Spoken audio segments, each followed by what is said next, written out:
ಈ ಕಡೆ ಒಂದಡಿ ಆ ಕಡೆ ಒಂದಡಿ ಹೆಚ್ಚು ಕಡಿಮೆ 2 ಅಡಿ ಕೊಂಬಿದೆ. ಅಟ್ರಾಕ್ಷನ್ ಮುಖ ನೋಡಿದ್ರೆ ಇದೇ ಮರಿ ಬೆಂಗಳೂರಲ್ಲಿ ಮಾರ್ಕೆಟ್ಗೆ ತಗೊಂಡು ಹೋದ್ರೆ 47,000 ಮೇಲೆ ಮಾರ್ತಾರೆ. ಹೆಚ್ಚು ಕಡಿಮೆ ಒಂದು 9 ರಿಂದ 10 ತಿಂಗಳು ಮರಿ ಸಾಕ್ತಿವಿ. ಆಗಸ್ಟ್ ಅಲ್ಲಿ ತಗೊಬಂದಿದ್ದು 66 ಮರಿ ತಗೊಬಂದಿದ್ದು. ಬಕ್ರೀದ್ಗೆ ಅಂತ ಕಾಲ್ ಸೊಟ್ಟ ಇರೋದು, ಕೊಂಬ್ ಸೊಟ್ಟ ಇರೋದು ಸಾರ್ಟ್ ಔಟ್ ಮಾಡಿ ಸೆಲೆಕ್ಷನ್ ಮಾಡಿ ಈಗ 52 ಮರಿ ಉಳಿಸ್ಕೊಂಡಿದೀವಿ. 99% ಎಲ್ಲ ಮರಿನೂ ಅಲ್ಲಾಕಿದೆ. ಅಮೀನ್ಗಡ ಮತ್ತೆ ಕೆರೂರಿಂದ ತಗೊಬಂದಿದ್ದು. ನಾನ್ ತಗೊಬಂದಾಗ ಆವರೇಜ್ ಲೈವ್ ವೇಟ್ 20 kg ಇತ್ತು. ಈಗ ಪ್ರೆಸೆಂಟ್ ಆವರೇಜ್ ಲೈವ್ ವೇಟ್ ಬಂದ 58 kg ಇದೆ. 68-69 kg ಇರೋದು ಇದೆ. 48-49 kg ಇರೋದು ಇದೆ. ಮರಿ ಮಾರ್ಟಾಲಿಟಿ ಬರ್ಲಿಲ್ಲ ಅಂತಂದ್ರೆ ಯಾವುದೇ ಕಾರಣಕ್ಕೂ ಇದ್ರಲ್ಲಿ ಲಾಸ್ ಅಂತೂ ಆಗಲ್ಲ. 63 kg ಇದೆ ಲೈವ್ ವೇಟ್. 65 kg ಮೇಲೆ ಇದೆ.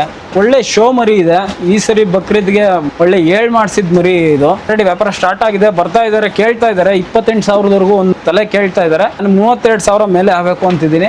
ಫುಲ್ ನೈಸ್ ಇದೆ. ಬಕ್ರೀದಲ್ಲಿ ಏನಾಗ್ತದೆ ಅಂದ್ರೆ ಈ ಕೊಂಬಿಗೆ ಕಾಸು ಕೊಡೋದು. ಒಂದು ಮರಿ ಬೇಕು ಅಂತಂದ್ರೆ ಜಾಸ್ತಿ ಆಗ್ತದೆ. ಅಲ್ಲ ಒಟ್ಟಾಗಿ ತಗೊಳ್ತೀವಿ ಅಂದ್ರೆ ಏನೋ ಸ್ವಲ್ಪ ಹೆಚ್ಚು ಕಡಿಮೆ ರೀಸನಬಲ್ ಆಗಿ ಕೊಟ್ಬಿಡೋಣ ಅಂತಿದ್ದೀನಿ. ಬೆಂಗಳೂರಿಂದ ಒಂದು 50 ಕಿಲೋಮೀಟರ್ ಆಗ್ತದೆ. ನಂದಿ ಹಿಲ್ಸ್ ಇಂದ 1.5 ಕಿಲೋಮೀಟರ್ ಆಗ್ತದೆ. ಕೋಳಿ ಫೀಡು, ಬಾಯ್ಲರ್ ಫಿನಿಶರ್ ಅದು ಯೂಸ್ ಮಾಡಲ್ಲ. ಶೀಪ್ ಅಂಡ್ ಗೋಟ್ ಅಂತ ಒಂದು ಫೀಡ್ ಇದೆ, ಅದನ್ನ ಯೂಸ್ ಮಾಡ್ತೀನಿ. ಪ್ಲಸ್ ಕಡಲೆಕಾಯಿ ಹಿಂಡಿ, ಮೆಕ್ಕೆಜೋಳ, ಮೇನ್ 3 ಐಟಮ್ ಕೊಡ್ತೀನಿ. ಕೋಳಿ ಫೀಡ್ ತಿಂದಿರೋ ಮರಿನ ಬಕ್ರೀದ್ಗೆ ಜಾಸ್ತಿ ತಗೊಂಡೋಗಲ್ಲ, ವ್ಯಾಪಾರಸ್ಥರು ಮಾತ್ರ. ಯಾಕೆ ತಗೊಂಡೋಗಲ್ಲ ಅಂತಂದ್ರೆ 3 ದಿನ ಜಾಗ ಚೇಂಜ್ ಆಯ್ತು ಅಂತಂದ್ರೆ ಲೈವ್ ವೇಟ್ ತೂಕ ಕಡಿಮೆ ಆಗ್ತಾ ಬರ್ತದೆ. ಮರಿ ಫುಲ್ ವೀಕ್ ಆಗಿ ಹೋಗ್ತದೆ. ಅಂದ್ರೆ ನಾವು ತೀರಾ ಸಣ್ಣ ಮರಿ ತಗೋಬರಲ್ಲ. ಬ್ರೀಡ್ ಇದ್ರೆ ಗ್ರೋತ್ ಚೆನ್ನಾಗಿ ಬರ್ತದೆ.